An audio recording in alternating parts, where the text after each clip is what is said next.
मंदिर में जा रहे हैं, शिवालय में जा रहे हैं, एक लोटा जल चढ़ा रहे हैं, एक बेलपत्री चढ़ा रहे हैं, उस बेलपत्री का सेवन कर रहे हैं या चढ़ा हुआ जल ग्रहण कर रहे हैं, ये इसमें आपका भरोसा दृढ़ होना चाहिए, विश्वास पक्का। जैसे उस बच्चे ने, वो वर्मा जी के बेटे ने केवल एक क्लिप इंस्टाग्राम पर मात्र आई, सुनी, मन बना लिया कि अब इतना कर्जा अगर बढ़ रहा है, तकलीफ बढ़ रही है, तो एक दिया लगा, विश्वास जागा। जब भरोसा जागता है तभी महादेव मिल पाता है, बिना भरोसे के महादेव नहीं मिल पाता, बहुत कठिन है। उनका नारा है, जब विश्वास जागृत होगा तब परमात्मा का मिलन होगा, तब तक परमात्मा का मिलन नहीं हो सकता। भटक लो आप, जितना भटकना हो तुम्हारी जिंदगी में उतने भटको। कोई कहेगा हमारे यहां जाओ, हम ये चमत्कार कर देंगे, हमें रातों रात तुम्हें करोड़पति बना दूंगा। किसी के चक्कर में मत आना, कब वो तुम्हें रोड़पति बना दे भरोसा नहीं है।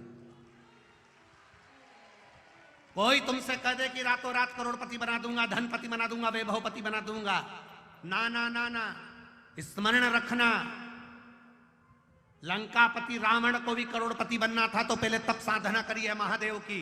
भगवान कृष्ण के यहाँ 16,108 रानियां थी, जब संतान नहीं हुई तब गर्गाचार्य बाबा से कहकर शिव जी की आराधना करी, तब एक एक रानी से 11-11 संतान हुई।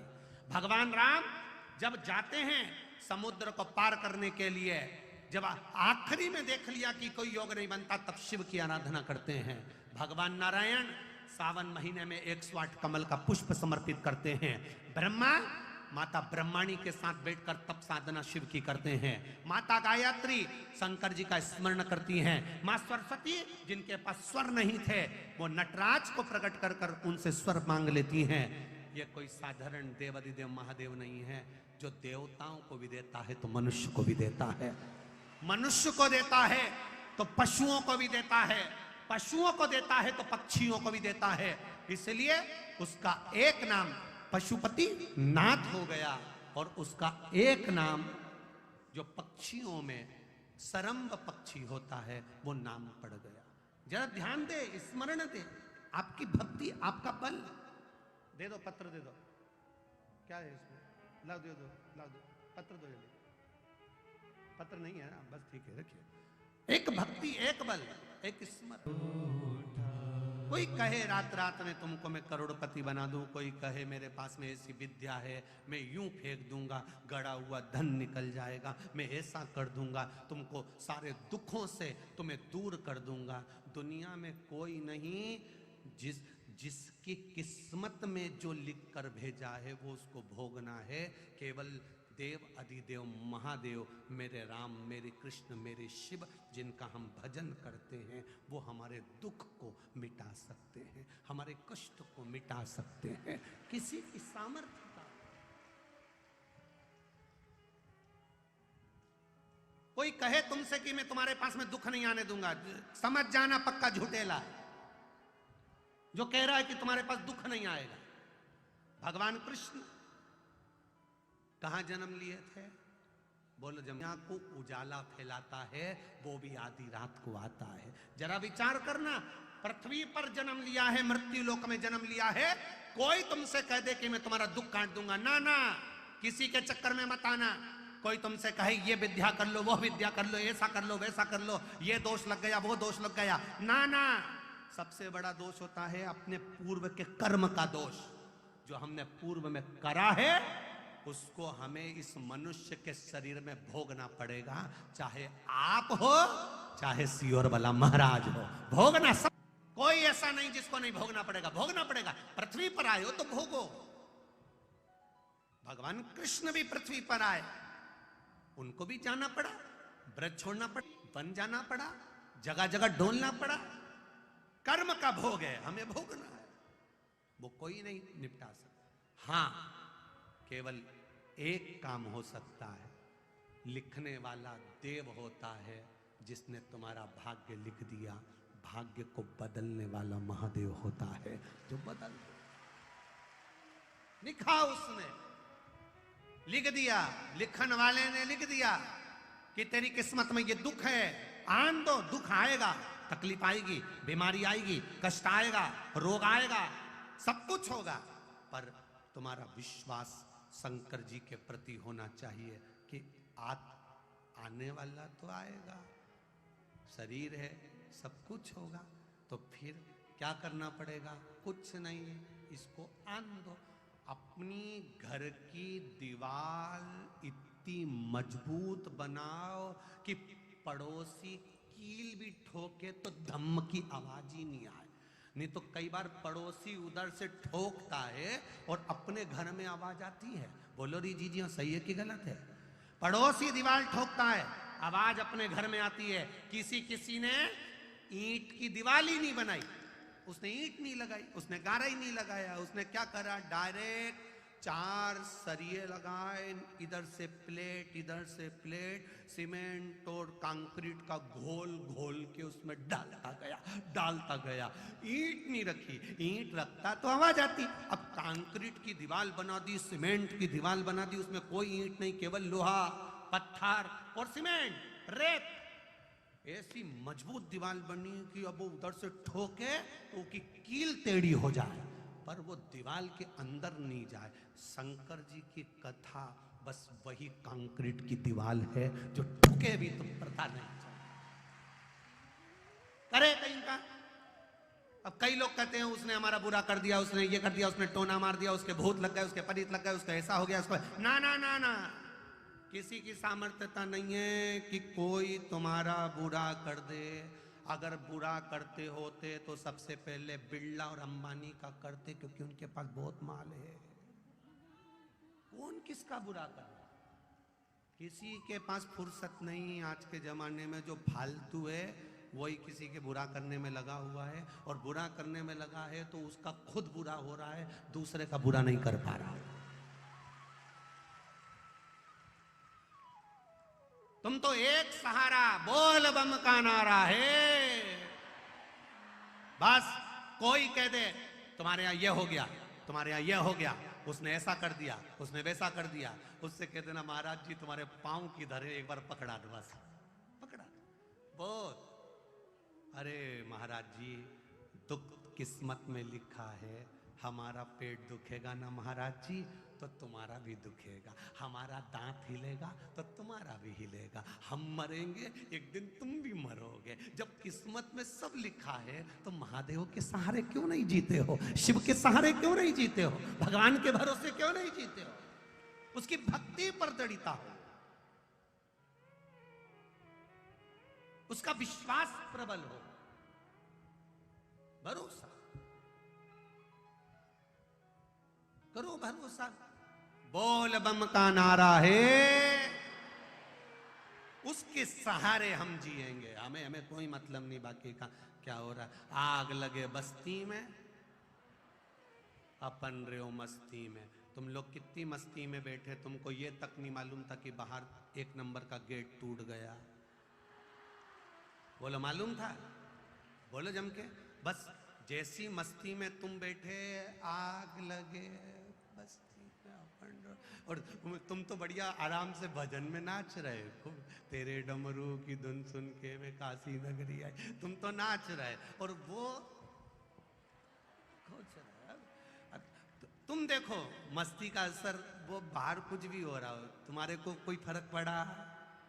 तुम तो बढ़िया सिर्फ पल्लू वल्लू लिए ना बैठे, और जरा सा, और पानी वाले तुम्हें पानी दे रहा है, फ्रूटी वाले फ्रूटी दे रहा है, बिस्कुट वाले बिस्कुट दे रहा है, टॉफी वाले टॉफी दे रहा है, संतरा वाला संतरा, केला वाला केला, ड्राई फ्रूट्स वाले ड्राई फ्रूट। तुम आराम से बैठ रहे, आराम से खा रहे, बाकी के लोग उधर कछु भी करे, अपने कोई फर्क नहीं। बस ऐसा कैसा ही तुम्हें अपने घर में रहना है। सास क्या कह रही है उससे मतलब नहीं, बहू क्या कह रही है उससे मतलब नहीं, पति ने क्या कह दिया, बेटे ने क्या कह दिया, जरा सी देर के लिए मुंह फुला के बैठ गए, फिर थोड़ी देर में गुस्सा आ गया, थोड़ी देर में चिल्ला चोट करने लगे, थोड़ी देर में मन अपसेट कर लिया, मूड अपसेट कर लिया। ना ना ना ना, कोई मूड अपसेट नहीं। आज से नियम लेकर जाती हूं, कहने वाला कहता रहे, अपन शंकर का भजन करते रहेंगे। जाओ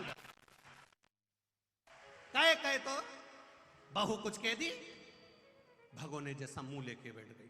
सास ने कुछ कह दिया, भगोने जैसा मुंह लेकर बैठ गए। उसने कुछ कह दिया, भगोने जैसा मुंह लेकर बैठ गए। जरा जरा सी बात में किसी के कहने पे तुम अपना मूड क्यों अपसेट करते हो? क्यों अपसेट करना? वो जितना जितना बोले, बहू जितना आड़ा टेढ़ा बोले, तुम उतना जोरदार आंखों में सुरमा लगा ले।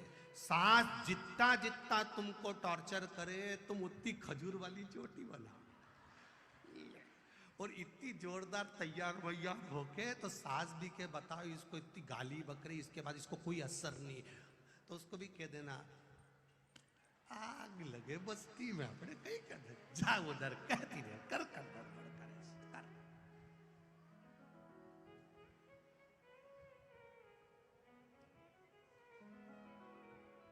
कहीं कहीं कहते रहो, भोगना तो है। चोरी करने वाला चोरी कर कर चले जाता, चोरी कर कर चले जाता। एक आपको बहुत अच्छी खबर सुनाना। परसों की बात, दरवाजे पे खड़े होके कुछ बेटा बेटियों ने पत्र भेजा ऊपर कक्ष में।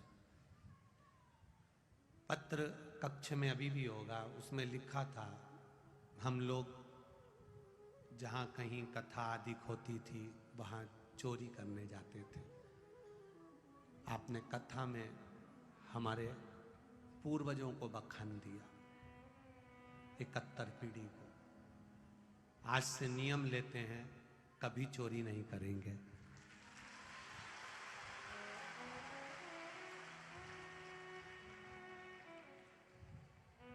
जो हमने चोरी करी है, हम उसकी एक गाड़ी भरकर पानी की बोतल लेकर आए हैं। हम चोर की अगर बोतल पानी की बाबा स्वीकार लें तो हम दे दें। उन्होंने गाड़ी भरकर हमारे पास में आकाश ने, वह बच्चा जो मेरठ के पास का, उसने कहा गुरुजी है। हमने कहा उनको बोलो तुम पानी बंटवाओ, जो हो गया पछतावे से सुंदर, प्रायश्चित से सुंदर, और भगवान के सामने एक बार कह देने से सब पाप सब धुल गया। बट इससे बड़ी प्रसन्नता कुछ नहीं हो सकती जीवन में। आपने हमारी 71 पीढ़ी को बखान दिया, हमारा भी दिल का छोड़ गया कि हमारे पूर्वजों को धिक्कारा जाता होगा। धन्यता, नमन आपके विश्वास को, साधुवाद। कोई नहीं सुधारेगा आपको, आपको अपने आप में सुधारना। सियोर वाला महाराज तो 7 दिन कथा कहकर चले जाएगा। दूसरे महाराज भी आते हैं, कथा कहते हैं, चले जाते हैं। सुधरो तो ठीक है, नहीं सुधरो तो ठीक है, कहते कहते समय की अवस्था जाती चली जाती है। हमारे पास तो कोई ऐसी बूटी भभूति या कोई ऐसा मंत्र तंत्र भी नहीं है जिससे हम आपको कुछ सुधार दें। आपको खुद सुधारना। हम सुधरेंगे, युग सुधरेगा। हम बदलेंगे, युग बदलेगा। अपने आप को हमें सुधार, स्वयं। आज के जमाने में एक देवरानी का बच्चा गलती करता है, जेठानी एक बार डांट देगी, 2 बार डांट देगी, 3 बार डांट देगी। चौथी बार जेठानी डांटेगी तो देवरानी को बुरा लगने लगेगा कि मेरे बच्चे को कैसे डांट दिया। ननंद का बच्चा गड़बड़ कर रहा है, भाभी ने कुछ कह दिया, भाभी का बच्चा कुछ कर रहा है, ननंद ने कुछ कह दिया। एक बार कहोगे, 2 बार कहोगे, डांट दोगे, तीसरी बार बुरा लगने लगेगा कि मेरे बच्चे को कैसे कह दिया। आज के जमाने में अगर कोई सुधारने का प्रयास करता है तो दुनिया के लोगों को वो बुरा लगता है। इसलिए कोई तुमको नहीं सुधारेगा। अपना सिर दुखा है तो अपने को गोली खाना है। अपन अगर गलत मार्ग पर जा रहे हैं तो अपने आप को सुधार कर सही मार्ग पर लाना। कोई नहीं सुधारेगा, किसी के पास फुर्सत नहीं आज के जमाने में। पिता दुकान से कमाकर तुम्हारी पढ़ाई में लगा सकता है, एजुकेशन में खर्च कर सकता है। पिता मल्टी दे सकता है, जमीन दे सकता है, प्रॉपर्टी दे सकता है। पिता अच्छा खिला सकता है, अच्छे कपड़े पहना सकता है, सब कुछ पिता कर सकता है। मां तुम्हारी परवरिश कर सकती है, पर तुम्हारा अच्छा और तुम्हारा बुरा तुम्हें खुद सोचना पड़ेगा। तुम्हारी कौन सी लाइन गड़बड़ हो रही है, उससे हमें कौन से ट्रैक पर आना है, हमारी लाइन कहां बैठ सकती है। गलत मार्ग पर मत जाओ, गलत मार्ग पर नहीं जाओ। ये गलत मार्ग पर जाते हैं तब कहीं हमारा, आज के जमाने में जो पढ़ाई है, विद्या है, वो लोग पढ़ा जरूर रहे हैं, पर उसमें हमारी सांस्कृतिक सभ्यताओं को, संस्कारों को नहीं दर्शाया जा रहा, इसलिए लोग मार्ग से विभाजित हो रहे हैं, भटक कर।